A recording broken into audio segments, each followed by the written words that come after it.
আমরা আমাদের কর্ম পরিকল্পনা উপস্থাপন করেছি। আজকে এই জনসভায় দাঁড়িয়ে আপনাদের সামনে হয়তো আমি আমাদের যে রাজনৈতিক প্রতিপক্ষ তাদের সম্পর্কে হয়তো আমি অনেক কথা বলতে পারতাম, তাদের সম্পর্কে হয়তো আমি অনেক গীবত গাইতে পারতাম, কিন্তু আমি যদি প্রতিপক্ষ সম্পর্কে বা কারো সম্পর্কে যাই বলি না কেন, তাতে কি জনগণের কোনো লাভ হবে? প্রিয় ভাই বোনেরা, জনগণের কোনো লাভ হবে না।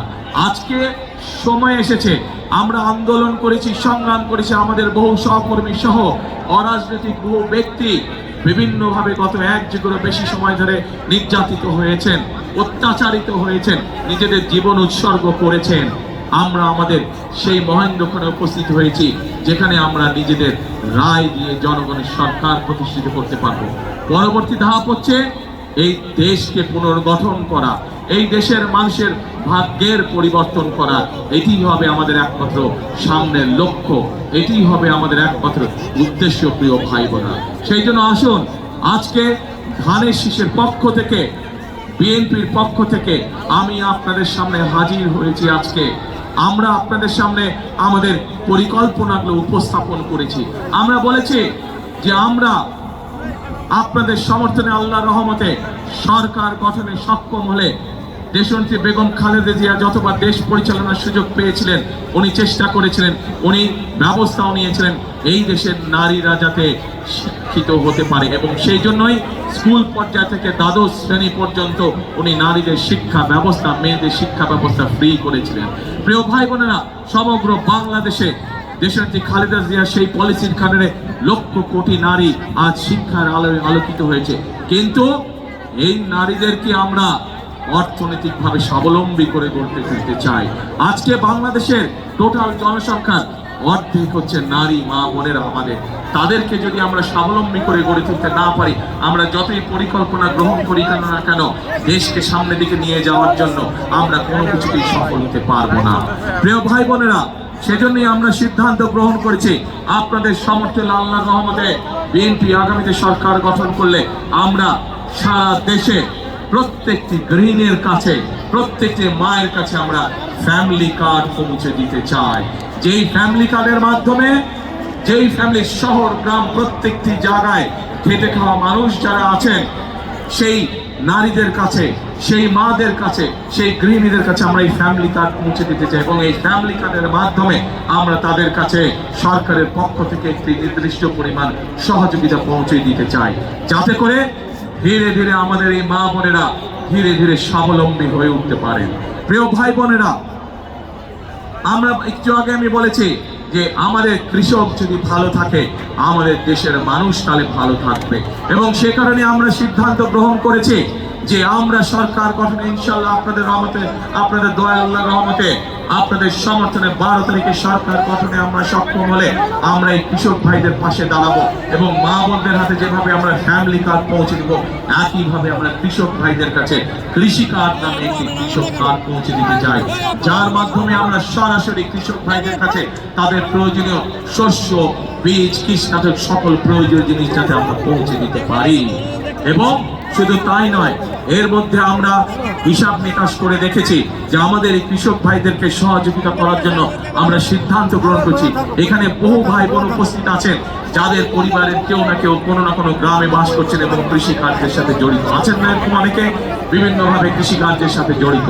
প্রিয় ভাই বোনেরা, আমরা সিদ্ধান্ত গ্রহণ করেছি যে বিএনপি ইনশাআল্লাহ 12 তারিখে সরকার গঠন করলে পরে সমগ্র বাংলাদেশে যত কৃষক ভাই আছে যাদের কৃষি ঋণ আছে 10,000 টাকা পর্যন্ত, তাদের সেই কৃষি ঋণ আমরা সুদ সহ ইনশাআল্লাহ মওকুফ করে দেব সরকারের পক্ষ থেকে। প্রিয় ভাই বোনেরা, এই এলাকায় আপনাদের সন্তান ধানের শীষের প্রার্থী আমিনুল একটু আগে বলেছে, এই এলাকার যারা দুস্থ মানুষ আছেন, খেটে খাওয়া মানুষ যারা আছেন, সেই মানুষগুলোর জন্য হাসপাতালের প্রয়োজন, চিকিৎসার প্রয়োজন।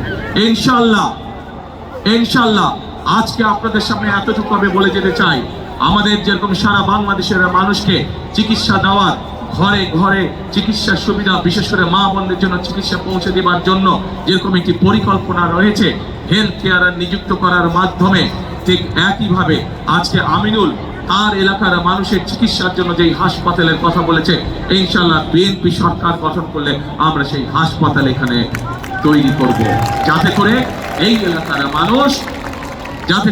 এলাকার মানুষ দূরে যেতে না হয়, তার নিজের এলাকার মধ্যে যাতে করে তারা চিকিৎসা সুবিধা পেতে পারে।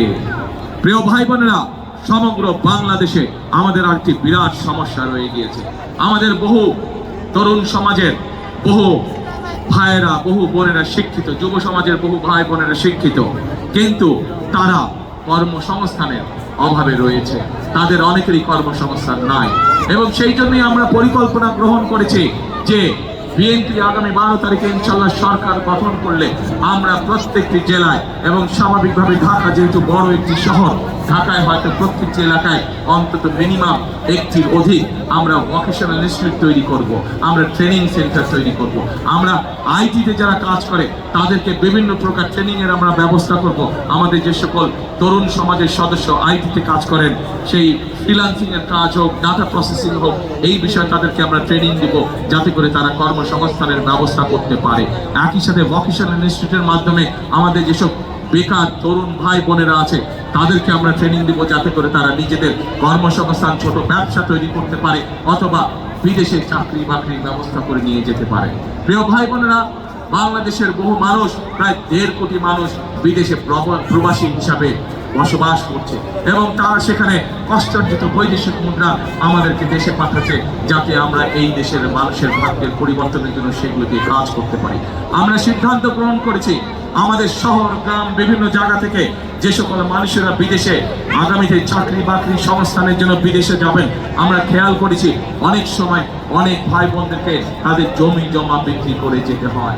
আমরা সিদ্ধান্ত গ্রহণ করেছি এই জমি জমা যাতে তাদেরকে বিক্রি করতে না হয়, তাদের যেই চাকরি সংস্থান হবে বিদেশে, তার জন্য আমরা সহজ শর্তে স্বল্প ঋণের সুবিধা তাদেরকে দিব, যাতে করে সেই ঋণের সুবিধা দিয়ে তারা যেতে পারেন, যাতে করে তাদের বাপ পিতার পৈতৃক ভিটা যাতে বিক্রি করতে না হয়।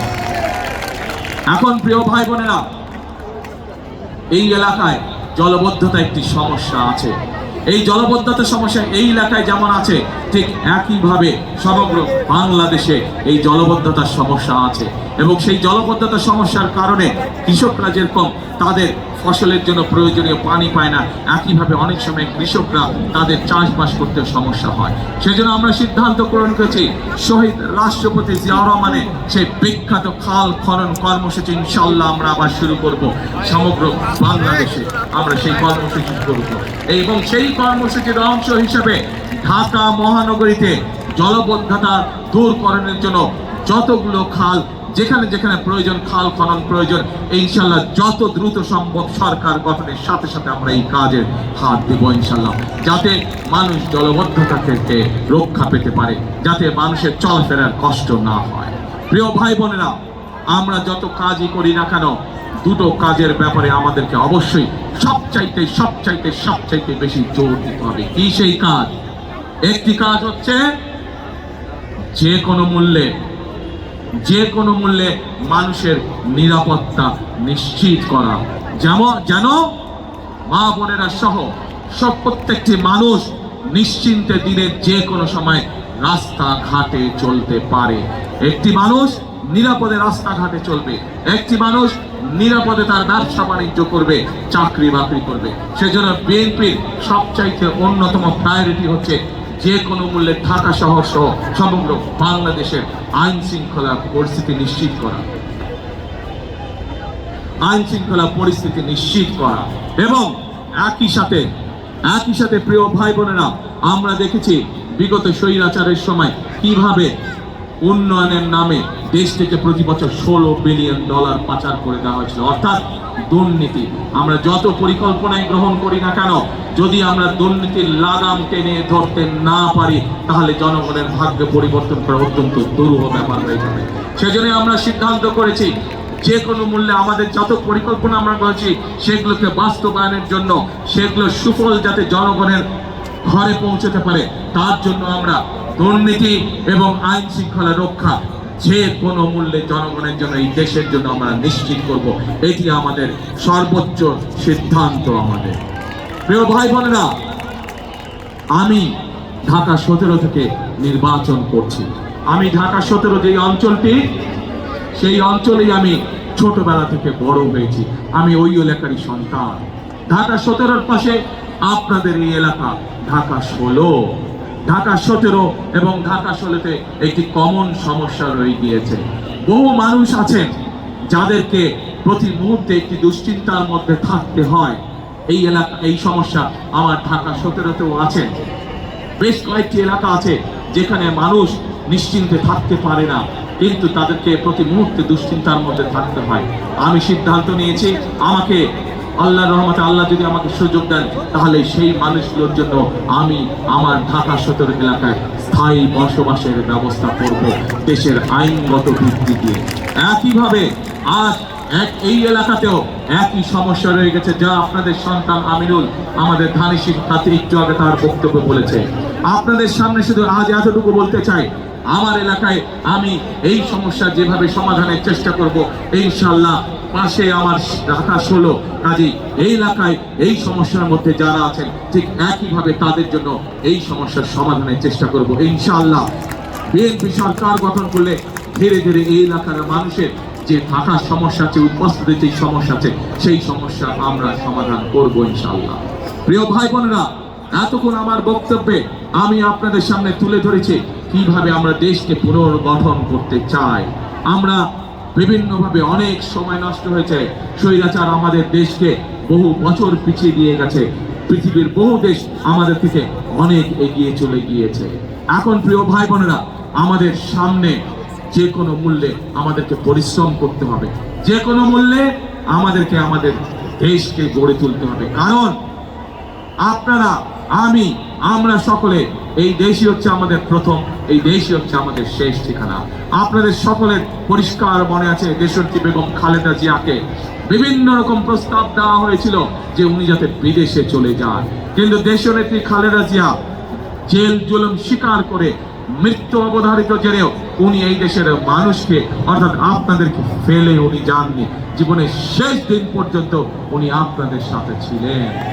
প্রিয় ভাই বোনেরা, সেই জন্যই এই দেশকে আমাদের গঠন করতে হবে, যাতে এই দেশের সন্তানরা সুশিক্ষা পায়। এই দেশকে গঠন করে গড়ে তুলতে হবে যাতে এই দেশের মানুষ এই দেশেই কম বেশি সহজেই চিকিৎসা পায়।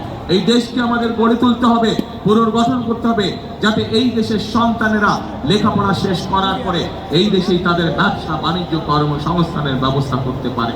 এই দেশকে আমাদের গড়ে তুলতে হবে, এই দেশের মা বোনেরা যাতে এই দেশের স্বাবলম্বী হয়ে দেশ গঠনের ভূমিকা